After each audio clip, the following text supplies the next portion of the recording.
شرقي تاڼې په حدود جناب پارک سره د نن سهار نامعلومو کسانو یو پلار او زوی باندې ډزې کړې دي. په دې کې د پلار او زوی دواړه چې کوم دي هغه مړه دي.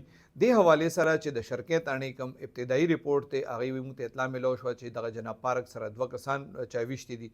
پولیس وایي کله چې دوی لاړل نو دا دواړه کسان مړه پراته وو. بیا چې دوی معلومات وکړل نو دی کې یو کس چې کوم مړ دی نو د هغه نوم دی فریدګل ولد حمدالله سکنه شاهین مسلم ټاون او بل د ده زوی دی سیف الله خان.